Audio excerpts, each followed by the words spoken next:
Hello, everybody, and welcome to our weekly Aquatics Talk Q&A. This is our weekly conversation about all things aquatics. We meet every Friday morning at 9 a.m. Pacific Time, 12 p.m. Eastern. The goal of this conversation is to share ideas about aquatics and to help open up access to other professionals across the industry, no matter where you are geographically or in your career. So I'd like to encourage you to join our email newsletter over at www.aquaticstalk.com. There you can learn more about what we do and see links to past conversations and sign up to join us live. You can join our panel by registering for the Zoom webinar and then asking to be a panelist. Another great way to contribute is to submit questions into our Q&A service, which we update each week and is shared out on the presentation slides.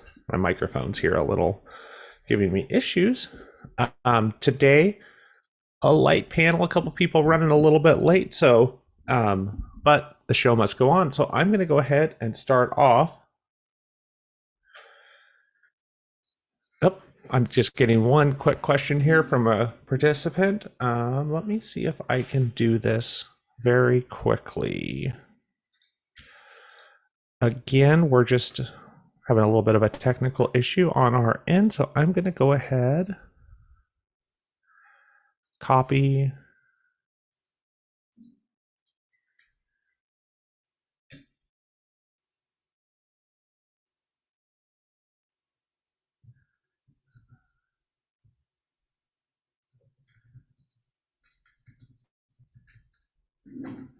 All right, so we're up there.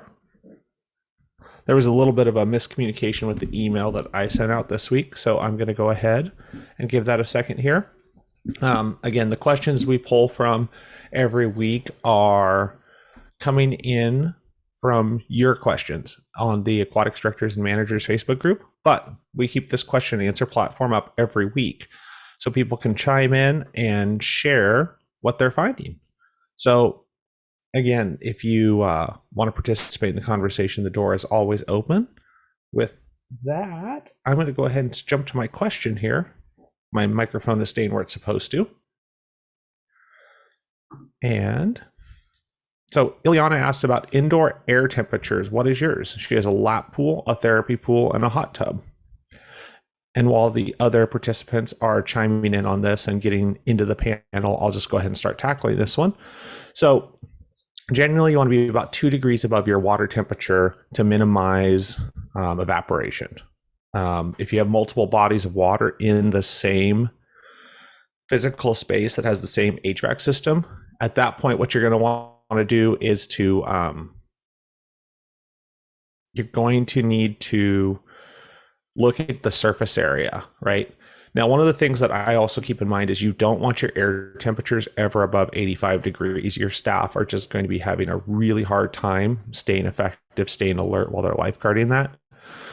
In that case, you're going to take a hit on evaporation, which means you need to think about bringing in more outside air or some sort of mechanical dehumidification system to lower that humidity level and help control that humidity.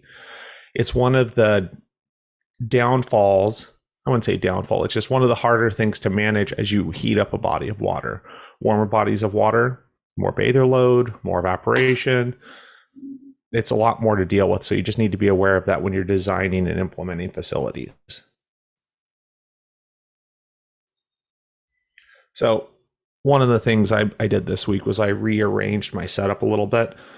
And so we're just working out a couple of the kinks with that where I'm kind of looking a little bit more than I usually do. But I think once we've got a couple things dialed in, it's going to go a lot smoother. So I see Christine was trying to get in. There's Christine. I'm going to go ahead and promote you to a panelist. And we had just a little bit of a, just that little bit of a hang up this week. So I'm glad to see Christine is here. Let's just go ahead and do this. Hi there, how are you doing today? Oh, I think you're still muted. Okay. There you go. Now There we're we hearing you. go. Yeah, just a little snag this week. That's all right. They happen. Yep. So, Yeah. So I went ahead and just got started here. I know Chelsea's going to join a little bit. She said she was in a lifeguard stand as happens. Um, I don't know if other people saw this week, but there was a good question on. Um, Kim shared this awesome idea to print decals on the door with like letter size stickers for her lightning policy. And then she also used it to print like the credit cards they accept because they couldn't find a sticker that accepted. It was like Visa, MasterCard, and Discover, but they don't take like Amex. And so they're trying to find the right sticker balance. Um, and I was just curious if anybody out there would had any other ideas for sticker uses for that. Um, I know we did a lot of work with a Cricut printer during COVID. Um, our marketing department just bought a large format printer, so they're starting to do vinyl and decals for us also. Um, so I was just curious if anybody else had any ideas of things to do with those large printers, or where it'd be really nice to be able to put a sticker up somewhere, letting people know what they've got going on.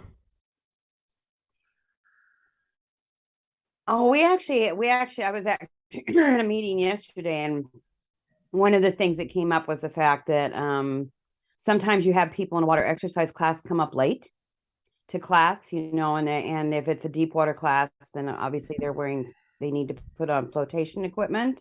And it's classic. You'll have your first, it'll be somebody's first time. And of course, everything Mm-hmm. new to them coming through the desk, getting through the dressing room, all that good stuff. And so it was having some signage to say, that if you're just joining class for the first time, directing them just, over to get a flotation belt, not try to put cuffs on or anything like that, but Right. giving directions. And the other one was when there's concerns about people that want to come into the pool at the same time that classes are happening, having a good size sign that lets them know what activities happening in the pool at that time, so that hopefully they can see that, and then offering that they can use the lap pool or go to the spa or whatever during this time if they don't want to join the class. And it's just kind of informing them in a way that doesn't stop the instructor to come over and have to do that. And obviously the guards usually up on stand. But I Right. think, Go giving ahead. people information, directive information, and stickers for lap pools. You know, we all are aquatic people, so we know how to swim laps. But what if you're brand new? You're going to start out in January. You decide, okay, I've got this. I'm going to get healthier. My doctor said I should go to the pool. I'm going to go down and lap swim, and I have no clue of what I'm doing. If you can walk through your facility that way, I think you can find, you know, things that can help people manage themselves. They don't, if they've got information that they can find, it's usually better. But you got to make sure that realizing people don't have their glasses on when they come out necessarily either, or their contacts in. So thinking about the size of the lettering and the font that you use, so that it's easy to read. Yeah, I know we've ran into that where we got some corrugated printed, like that corrugated cardboard that's printed up. And we use that a lot to have signs out that are big print of these lanes are on sandwich signs. These lanes are lap swim lanes. These lanes are water fitness classes, swim team usages, open recreation. And that's been a huge help. Was not my idea. I cannot claim credit for that idea, but yeah. So good one there. I see Chelsea jumped in there, so welcome. I'm going to jump on to the next question here, which I think this question was a good one. Aaron asks about anybody who runs an adult swim program similar to Masters, but not competitive, trying to reach out to new fitness swimmers, past swimmers, potentially triathletes, but it's not emphasized on a competitive swimming program. And I've ran similar programs that are just loosely affiliated workout groups. It's like it's looks a lot like a master's program, but really it's not. It's a just structured workout with some feedback. Well, Christine? I think that, and I just heard the brand new, the Y is going to open a brand new facility down here, but, you know, I did a program years ago, and I've seen other programs where you do challenges, Mhm. for folks. So we called it the Wave Seekers, and we had a logo called Wave Seekers. And every year I developed a different challenge. So, like we did visiting the lighthouses along the coast of Oregon. So you're swimming to those, you're water jogging to those, whatever. The one that I heard announced yesterday for the Y is going to be a year long one. It's 100-mile challenge. Wow. Whether you swim 100 miles or you water jog 100 miles, um, and they I, pre-technology was kept up on a board, and I still think that's okay. I think people seeing people's progress and realizing they're a part of that group helps them stay incentivized to go with it. And we did little prizes along the way, and then at the end we had T-shirts with everybody, which made them all walking billboards for the Hmm. next program, right? So I don't know if people can see. Chelsea was just sharing her picture where she has a 100-mile swim there you go. picture there. Show that So again, Chelsea. 50 Oh miles. yeah, 50. see? Walking billboard. Yep. Yep. Does your YMCA there have? Are they cool with wearing other YMCA swag, as long as it's Y branded? They're really like low key about what you wear. Like half the time, nobody's wearing actual YMCA stuff, but we all have YMCA name tags. Yeah. So they're like, we don't want to make people buy all the Y swag. So they're pretty chill. But to answer that question about that challenge and stuff, so I know Michaela Craven commented on it, and she's actually the one who took over for me in Ardmore. And what we did to start interest in a master style swim was she started a strokes program for adults. So it ran like a regular or water aerobics class in some ways, but she has a swim team background herself, so she was teaching swim strokes to these adults. And Nice. what it has then developed into is they're actually going to get ready to start doing some mock meets and things like that. So she's really excited about where that is going and taking off. But it all started from a really simple, like adult strokes class where you're just teaching them some more strokes, because there's plenty of adults out there who are like, I don't necessarily want to pay for a private lesson, but I'd like to learn more about those strokes. And so even just introducing a small program like that, along with the 50-mile swim challenge, things like that, you get people more invested. And even our 50-mile swim challenge at Ardmore had gained so much traction that the main person behind it, that's like paying for all the swag for us, he was in the water swimming so much more himself that now he wants to fund and get the master style swim program actually up and running at that facility. So all of that stuff just continues to feed into each other. It's really cool how that can work out. Well, and I That's think there's great. some opportunities for, and maybe even working with the swim coach, in terms of seeing and get some volunteer time out of them. But is that, people are going to be, well, I can't come at that time because I've got this or that. So it'd Yeah. be just kind of showing up or advertising that you're having a clinic, mini clinic, or a master's class, whatever you want to call it, where the people know that the coach is going to show up between 6 and 8 o'clock that night and be available to help you with your strokes. And, it's a little investment on an employee's part, but it's a huge investment in helping those people get buy into what they're doing, improve their strokes. After all, we're there to improve their health. Yeah. And we kind of leave them on their own a lot, you know. Hmm. I think it's an opportunity to build goodwill with Well, once you start that. improving their strokes, they're more likely to use your pool more because they feel more comfortable in the water. Like just all of it, again, continues to feed one into the other to the other. Yeah. Great. I think it's great all the way around, and I think just making it accessible and having somebody that's able to help, like, make it less intimidating, right? Mhm. It can be very intimidating to, if you're not a strong swimmer or you were a strong swimmer and you're way out of shape, to come into the facility and just see all these people and like, there's no way I'm going to be able to do that. So it's crucial that you kind of have that mindset and understand that people are going to be afraid. Like, for lack of a better word, it's going to be afraid to look dumb. And so we want to make sure that we're helping to make that as streamlined as possible. And sometimes it's always based on distance, which for some people that just isn't possible. Mm-hmm. So, teaching people interval training is really important as well, because if they learn how to do an interval training for themselves, regardless of how far they can go, or how long they can swim, they can Right. implement that to improve their cardio. So, I think there's really good opportunities to it's a non-structured program, but you can throw some structured things into it, Right. It's the kind of choose your own adventure kind of program versus the this is what you're going to do, and the coach is like prescribing. It's like, no, here's some options. It's a menu. You give a menu every day for people to choose from. All right. Another good question here coming up. Aaron started a poll on the Aquatics Directors group about what do you provide your participants when you teach a public lifeguarding class? Like, do you have like a community group of pocket masks that you just disinfect and redo every time? Do you give them just their own mask? Do you give them their own whistle? Like, do you give them a hip pack and everything else? So, anybody want to jump in on that one? I've always provided the CPR masks for them because you do need your own CPR mask.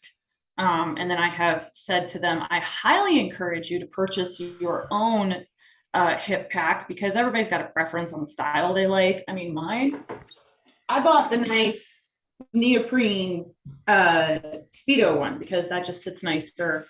That's not the standard basic one that everybody has. And then so I tell them what I prefer to use because not every facility provides that stuff. At our facility here, they provide your whistle, your pack, and everything. And we're even buying like little, especially with the recent storms that came through, we're buying little mini waterproof flashlights to stick in everybody's pack. Right. So yeah, it just depends on what the facility is offering, but I tell them what I would prefer to have on my person. I provide them with a CPR mask because we got to practice with those anyways, and you got to have your own. And then from there, that's how I run them. I don't know. That's how I was taught to run them too. Right. I'll chime in. I've got a couple different, the facility that my day job is at, where I support that program, but I don't do as much hands-on with it right now. We try to keep the cost as low as possible, and we're offering those lifeguarding classes as free. So for classes, we do have the class set that get decontaminated every day, which adds, I'd be curious to run the math again now with instructor time, the price of instructor time going up versus what it costs to just buy everybody a mask. When I teach classes outside with my own kind of side gig, I just build into the price of a class. Like, I will be providing this, but I also try when I teach classes, it tends to be a little more, I don't want to say it's super fancy, but it's a little more white glove because I work with, camps and small facilities that just don't have the time. They're slammed for time, and they just need that problem to go away of, I need a lifeguard recert. So that's where I'm able to, yeah. Go ahead, Christine. For community classes, we didn't really go as far as the whistles and the packs because that generally was provided by the facilities and what their preferences were. But I definitely think I'm in agreement with you guys on the mask. Best if they have their own, especially in this day and age with all of the germology that's going on, that it's important. It's a safety feature, Yeah, it's cost of doing business. And I think, I've seen a trend and more of us having being reluctant to explain this is the cost of doing business. And we start from that position. And then if it absolutely is a no-go, then we try to find ways to make it happen. I had a similar conversation just yesterday at work. We were talking about how long we need to close the pool down for maintenance closure. And I am the last person to want, that's my day job is the maintenance program, but I'm also so much invested in programming that I'm like, I hate closing the pool down any longer than I have to. But the reality is, as the facility's aged, there's just more to do, and we don't have the labor and the ability to get it done quicker. So, unless we can get a big capital investment into improving the facility, and shut it down for 6 weeks and go through and fix everything that needs to be done, with a couple $1 million of a bond measure, we're going to have to start extending out that facility, that yearly maintenance closure, to make sure we can get stuff done. So, any other thoughts on that stuff? I think there's a potential too, if you really were strapped money wise, to get a sponsor. We had a sponsor for life jackets at one time because we just had so many life jackets, because with rentals, the school rentals, sometimes we had 200-300 kids in the building. And that's a lot of life jackets. And worked with having a sponsor, and one of the big insurance companies in the state helped out one year and donated money towards that. So for the pocket mask and stuff, you might have somebody that's to get some PR on their business and say that they provided this because they think lifeguarding is important or whatever. There's potential to have a sponsor for that. Grants are a long way to all of that as well. Yeah. I think you got to get in early on some of those. Yeah, they can take a little while, but which, for a side topic, Chelsea, I will tag you in. There's a couple groups in the Northwest that I think you would be eligible for granting now that you've moved out here. Thank you. It's like, I better say that before I forget. I'm writing it down. Yeah. Right. So, all right, I will jump into the next question here. Anne asks about tools to freshen up interviews for hiring. What kind of questions does the group use for like a manager or a head lifeguard interview questions? I've never really had to interview anybody for that, but I did have a kid come in yesterday who was like, hey, I just got certified in scuba diving level 1, so I can teach scuba diving now. And I was like, okay, well, tell me what that format looks like, so there's things that like I know nothing about scuba diving. I know nothing about like what even his actual certification is. And the more I was kind of digging into it, I think he was just a level 1 diver. He wasn't an instructor. But he was ambitious and excited about what he had learned. And so I'm like, okay, well, what does that format look like? What do I know about what a class structure should look like that I can ask you? And so there's things that as a manager of people that you can start saying, okay, like, how would you handle this situation if it came to you? Like, because you've experienced dealing with people and you're going to ask this person then to be dealing with people, and you got to understand, you got to hope that they've got certain skills. So having never done it before, that's my 2 cents. I think that's great. I think that I've always had success in asking some questions that make them pause and think. It isn't just about what are your certifications, how long have you been a lifeguard, or how long have you been swimming, but it's things like, name someone in your life that you really admire, and what are those qualities that you really admire in that person. When on a job have you disagreed with your supervisor, and how have you dealt with that? Or how have you dealt with disagreement with a coworker? And then, obviously if it was a customer service type thing, obviously, which the managers have to deal with, the leads do too, but, some questions and, involving, well, I have a customer that this is their situation. How would you handle that? Kind of just seeing making them kind of think about it, and you kind of get an idea a bit about their values and what they look as priorities. And you can also tell if they're just making it up. Right. Yep. I think so. This idea of asking questions is something that's very interesting to me right now. I'm actually doing, like, it's weird. I'm doing a very deep dive in the idea of how to ask questions.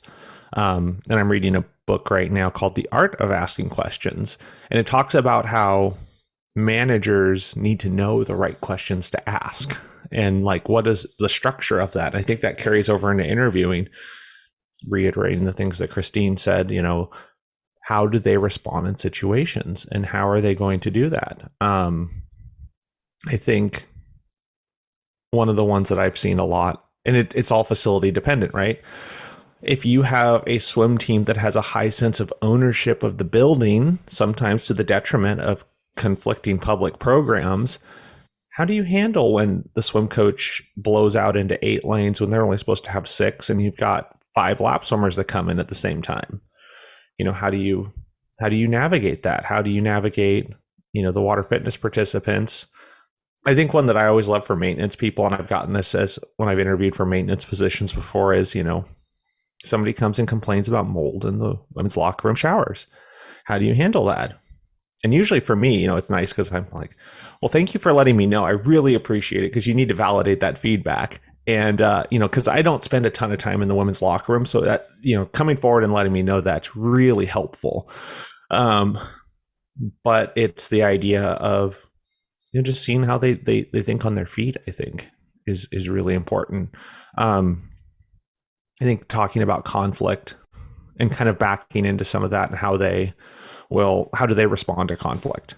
How do they handle conflict? Which again is kind of hard to suss out in an interview. And I found that I like to, depending on what my role in the interview process is, sometimes will be the adversarial interviewer. What do you mean by that? And ask them to push them a little bit if they give, the really good answer. But it seems kind of canned to be able to be like, come on, do you really, that's your programmed response, but is it actually how you're going to respond when somebody starts pushing a little bit? I think the other thing too is that, asking them if they understand the position that they're applying for. So a standard is, you ask them, well, why did you apply for this position? Why, what interests you in this? And, a lot of times when they're not as experienced, they'll go, well, I've been lifeguarding for 4 years, so this is my next step. And it's like, well, how do you think this differs from just lifeguarding? What do you think the responsibilities of this position are? And how, do you see yourself happy in that? How do you think your day would go in this position? And then, just making them kind of project forward so that it isn't just based on, I've been doing this a long time and the job's open and I want it, but I really want it. You know what I mean? And I think that's helpful for them too, to start thinking about what that would be. We've all had really, really good guards who we put into leadership and the coat doesn't fit and they become miserable because they don't like telling other people what to do necessarily. And I think that's one of that step up into that head lifeguard position is an important one, to let them know that you're not going to be everybody's best friend. Yeah. They're not going to like you all the time, and so are you able to toe the line? Do you think you could toe the line on this? Is that comfortable for you? I think with that too, you also need to make sure there's enough of an age gap to some extent between the kids that they're going to be overseeing. And so it's not like, we've seen it in the summer camp industry. We've seen kids come up as co-counselors with each other, or they came up as campers with these kids. And then there's we did not do it, but we've seen other groups come in and say, hey, you were a camper last year. Guess what? You're going to be the counselor of your friends this year. And that's a hot mess, because they go, oh my gosh, I have absolutely no authority with my friends. Well, of course you have no authority with your friends. You guys have all done stupid stuff together, So when you got to put them with the younger group, or you need to make sure that the other side of that coin though too is making sure that the kids that you're putting into those positions are the kids that are definitely they're not just going, I just want to be in charge of stuff. They get that big head and they're just going, I want more responsibility, and they're not truly ready for that responsibility. I think that's also what we're talking about, the questions, hopefully sussing some of that out ahead of time. And I think in my experiences, I've had some that were young that were super capable. Yeah. I had some that are 24 that I just like, bye. You know what I mean? So I think it's more on how they've performed, really knowing how they performed and how they've dealt with situations. And, because we got to be really careful when you start talking about age in terms of just not crossing that HR line. You know what I mean? of things. And I've had that happen the other direction, where I've had people like for front desk staff that were older in their 50s. And it's like, you've got to be really careful about how you're terming things and not make assumptions or Mhm. anything because of well, why aren't you here at this age? No, things happen. I had one of my best employees. It's because she took care of her mom for 10 years. That's why she was out of the workforce. So Yep. it's finding out kind of what the background is too during that interview. Yeah. I've had kind of some mixed luck. I've had some 16-year-olds that would absolutely run the show and have no problem and effectively do it. Right. Um, I think it's context, and I think it's also equipping of like setting a clear tone of what is your realm, right? Like, you're the head lifeguard. That doesn't mean you're getting to make personnel decisions. You're going to advise on them, and you can, in emergency situations, you're going to help make calls, but you're not going to necessarily be changing, what the plan is unless it's an emergency, there's nobody around. And helping set those rules up and to both empower them and to also set them up for success. You're not putting them in situations where they haven't had the exposure to be able to know, well, yes, you could just move this class over 3 lanes, but there's reasons why it's in that specific spot, because the other lanes are going to be splashy lap swimmers, and we put those buffer lanes in there, and things like that. So it's it's a balance. I think just getting them to think, and then also just seeing how they ask questions too is really important. I think it's really important, like even as a person interviewing, to really think of thoughtful, insightful questions to ask the group to make sure it's a good fit for both ways. And because I've been in situations where, I've interviewed for positions and it hasn't been like, I don't think the interviewers really thought about what they wanted. And when they answered the questions in a certain way, but when the rubber really met the road, it wasn't the same expectations that they talked about. And so that makes it kind of interesting. I would say we experienced the same thing on that, Joe, where my husband had interviewed at a couple of different summer camps, but the people that were interviewing were not summer camp people. They were like HR department of the big muckety muck. And so they're asking all these questions and he's talking summer camp language. And they're like, yeah, this guy's not like, we never get a call back on those. Mm-hmm. Because the language barrier is there. We're talking this. It's the same thing with pools. Like, you can talk aquatics a certain way, and if the person that you're talking to, they're just like, I have no idea what you're saying. Like, there's that language gap there too. And you gotta make sure that the person that you're bringing in understands that you speak the same language or is willing to learn your language. If you have the opportunity, not all, sometimes you don't have it available, but if you have the opportunity to have at least 2 of you interviewing someone. Yeah. Mm-hmm. I think it's very important because you're going to come at it with your different perspectives. Mm-hmm. And, I think that that's really helpful too in making it more successful in selecting people. Obviously selecting people, we just hope for the best, right? Mm-hmm. And we can be surprised. But I think that's, I found that to be helpful. And it's also if you've got let's say you have a lead guard that's been around for a while and have them come and help with those interviews, then it isn't, well, why did you pick that person? Mm-hmm. Right. Yeah. But it's like, okay, this is how this works. And they're part of the responsibility for choosing a teammate, and do they take that a little bit more seriously when they're working with them? Yeah. All great stuff there.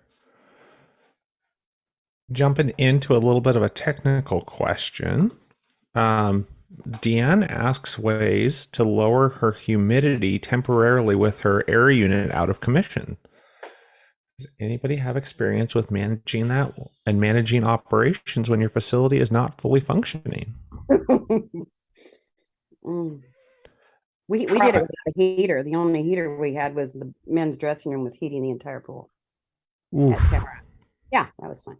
We had an Um, issue with our therapy pool at my last facility this summer where the heater kept going, like not the heater in the pool, but the air Mhm. HVAC was doing something insane where it was like, so it's 100 plus outside in Oklahoma. The pool temp is 90, and then the air temp was like 97 or something like that. It was insane. And my poor lifeguards were just absolutely melting.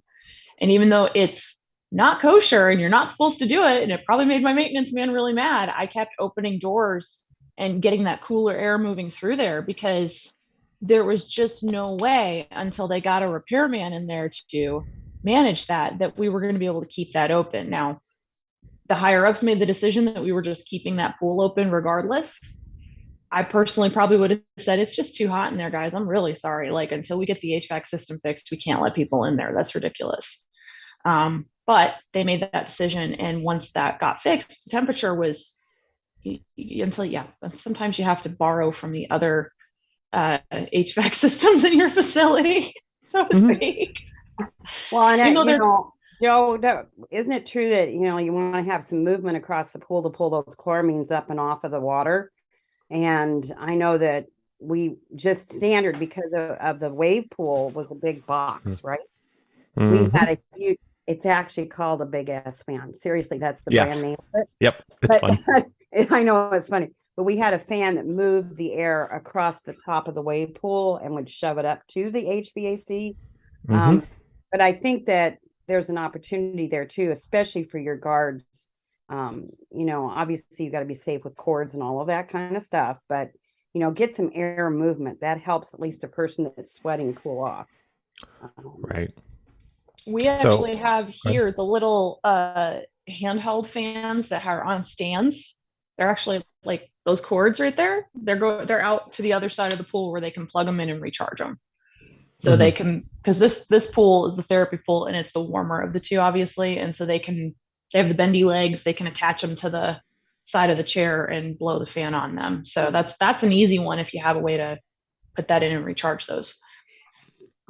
A little higher cost than that, which I like. I love that. Um, a little bit higher cost. So you're talking like $10 fans, right? Yeah. Generally.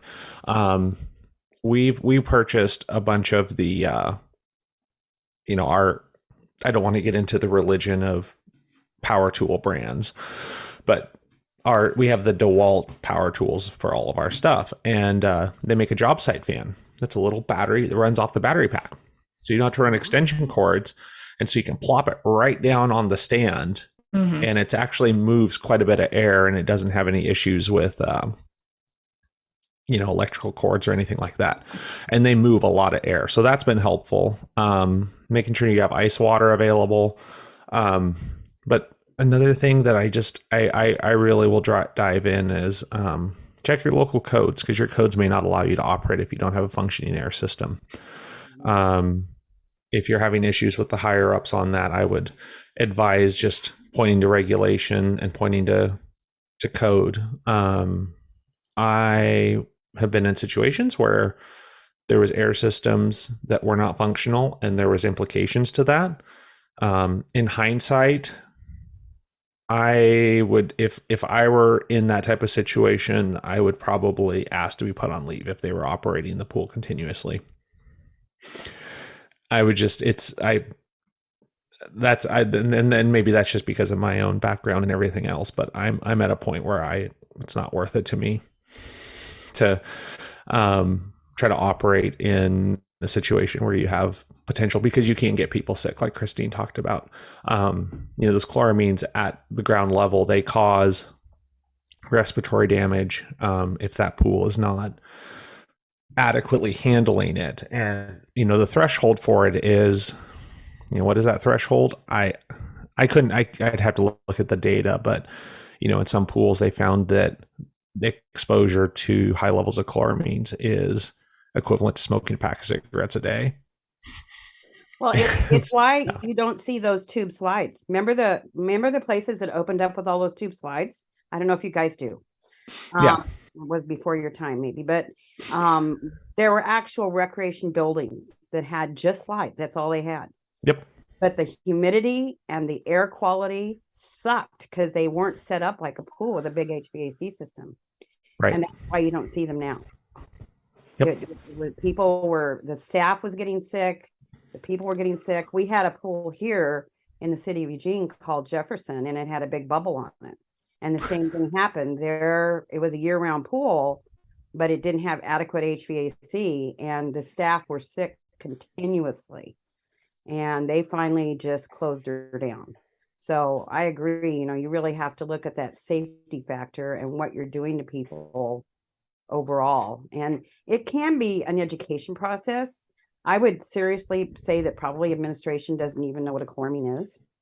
So you have to, and just like me, I've been around it for a while. So I got to ask Joey, Joe, am I saying this right? Yep. Is that it's not in their top of frame of mind. They don't have that education. So educating them as to what the codes are, like you said, and also what happens in the pool. What's the chemistry going on? And what are the potential domino effects of this decision? Think about somebody coming in that has asthma. Or like right now, we have people with all these different post-COVID. Oh, wow. Right. And the example that, is sometimes helps and sometimes gets me out, sometimes it's an example that gets it across. Sometimes it's an example that causes an HR meeting, but is it's basically just swirling stuff around in a toilet if you're not bringing in fresh air. And that causes some issues. So, all right, jumping on to the next question, which I'm going to ask you guys to talk about for like 2 seconds. I'm going to step away because I have to let my dog out of this room. She's going nuts. Olivia asked about what kind of rewards or incentives do you give out after each session of swimming lessons? I think I commented on this one. So YMCA curriculum is set up so that you can do all sorts of cool things, like hand out, of course, the certificates that say, hey, you achieved this. Then there's the progress tracker, and you can hand out that as well. The progress tracker. So it lets you know, like, you can check mark off like what skills the kids have done. The other thing that YMCA does, and I honestly don't do any of this, they also have little ribbons, and then they have like a medal that has like all the different stages, and you can get a sticker for each stage.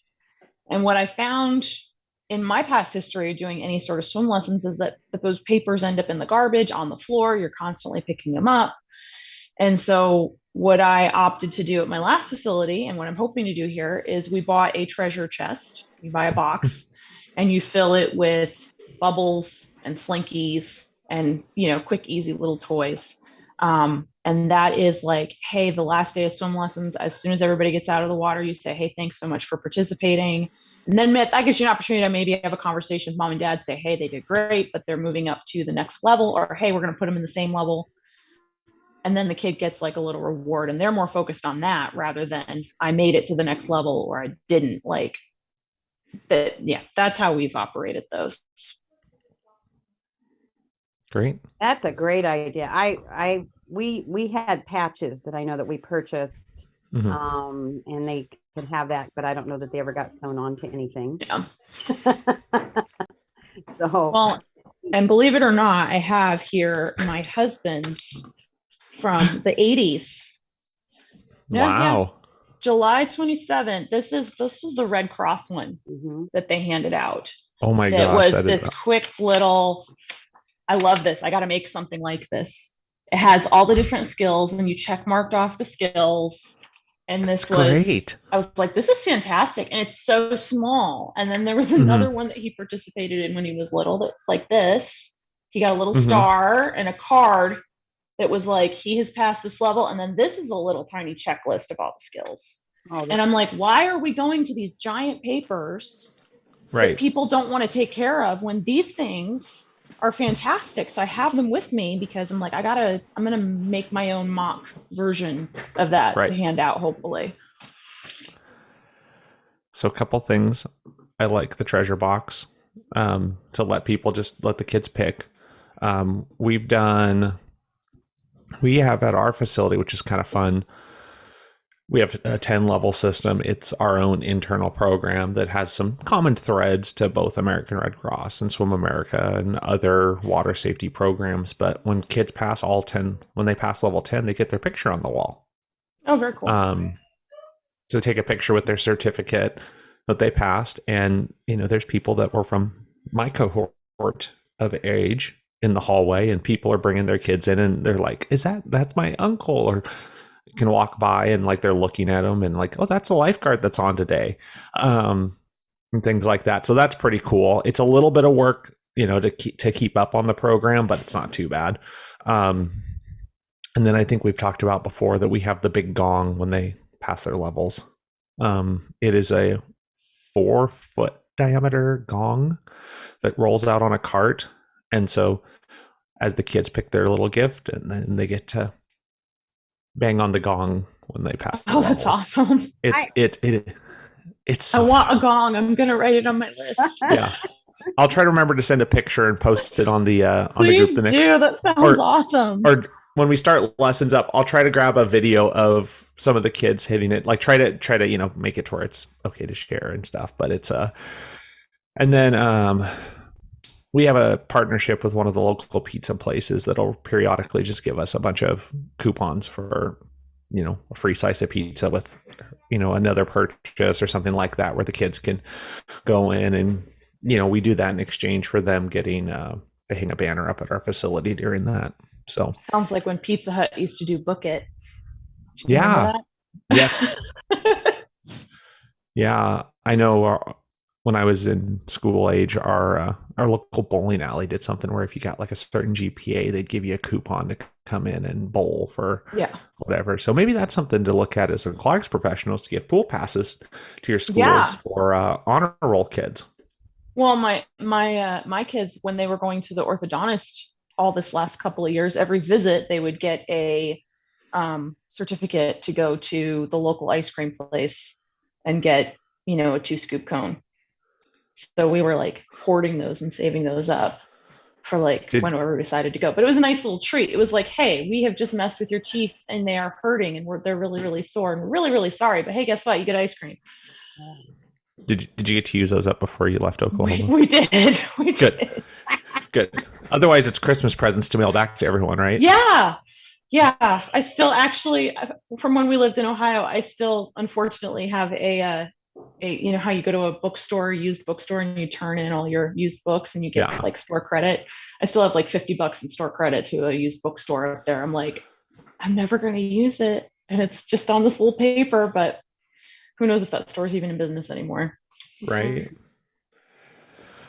All right. I got a couple more. We're coming up to the top of the hour here. Sheila asks about how to handle, and with care, team members who are consistently having personal issues and having to leave early, trying to nip it in the bud, but also trying to be caring. And that's a hard one. I think that sometimes they don't understand the domino effect. So they don't understand what occurs when they leave early. Mm-hmm. I think it's important to let them know, you know, that somebody else has to step in, somebody else has to stay over. Is this your intention? I mean, obviously you're having a problem. I want to be sympathetic to that. But when you make that decision, understand what else has to happen here. And, you know, linking it personally. No, you're good. Hi. That's my boss. Nice. You know, one thing I would say is that I found that sometimes you just need to let them know, hey, do you really need to just take like a week off to deal with this? And sometimes that's hard because they're like, well, I need to make money and stuff like that. Yeah. But at the same time, it's like, but you're not being very effective when you're here. And that's where, like, I would rather like figure out a way to have you guys like be able to get what you need to take care of so that when you are here, you're able to be present. Or what can we do to support you? Like, this isn't working. And we want to have an interactive communication and dialogue about how can we support you while still meeting the objectives that we need to meet here. And I think you have to build a good manager or supervisor that builds trust and rapport can have that conversation and be tactful and be able to, help the person understand that they can't do it all.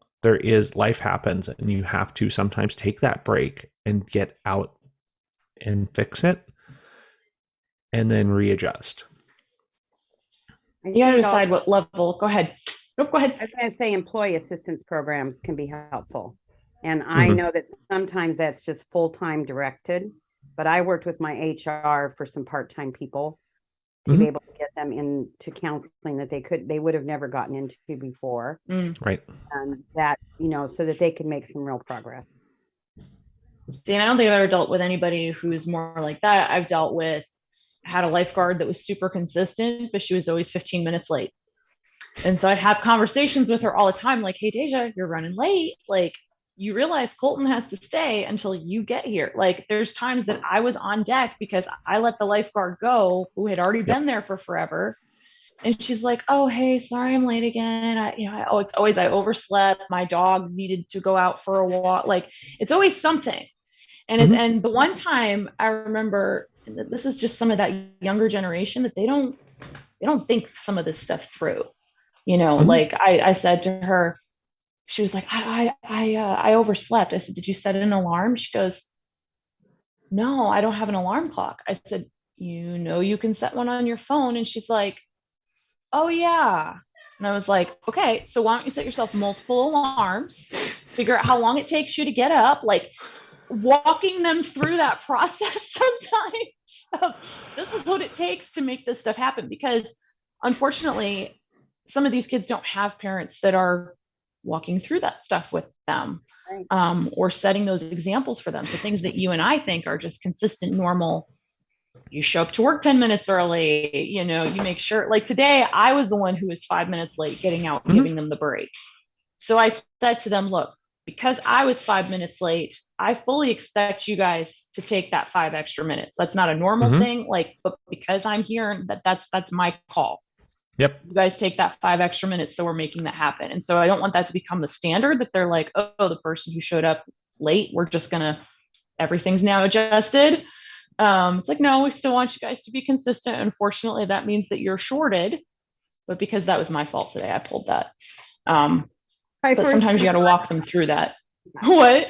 My first response to you was, well, then schedule her for 15 minutes earlier. And then that's just enabling her. Well, because our stuff was already overlapped 15 minutes. Like, the stuff ended at noon. The next lifeguard got on at 12:15. So she was supposed to be here at noon, and the next one came on at 12:15. Like, he didn't leave until then. And and some of that was a holdover from before I started, because she was one of my old guards. And they viewed that 15-minute overlap instead of an opportunity to, hey, now I can test chemicals and check my stuff and do all of that stuff while somebody else is still lifeguarding. They viewed that as, oh, the next lifeguard leaves at 12:15, so I don't need to be there till 12:15. Yeah, not quite. It's like, no. So she was one that I struggle bust a little bit with. But she was consistent. It was always like that. If that was her only flaw, that she was always late, and I could manage that. She was my middle of the day guard when it was hard to get a guard in there anyway. She was always there. She was just, I knew I was probably going to be on deck for like 5 minutes before she got there sometimes. So you just got to figure out what you're willing to deal with too. I know my husband has one of his people who works for him right now. About once a week, she's going to call in and say, oh, my dog this, my mom this, there's always something. And so he's starting to have those conversations with her, like, okay, we can give you a few minutes, but can you still make it in today? Because you realize that there's nobody else to fill your space.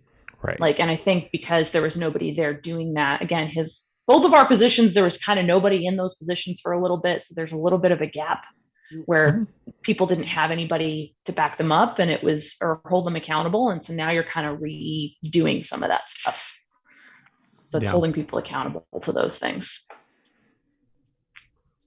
I was 5 minutes late the other day, but our expectation, I call the front desk and let them know to let everyone know. And, we just try to set that example as part of it too, of like, we communicate if we're going to be not hitting our schedules. One of the big things we did with scheduling that was kind of fascinating. We can have 10,000 discussions about what scheduling program you use. It doesn't really matter. But our team puts, like, the managers and coordinators, we put our schedules in there also. Mm-hmm. And if we don't make it, we're going to call ahead and we're going to call in and say, hey, I'm running late. This is, and it helps set that example. Practice what we preach. Because I know it's been frustrating to staff of like, I was 5 minutes late, but the manager didn't show up till 11. And I'm having to cover everything. And I have their boss calling the front desk looking for me and everything else. That's actually helped a lot.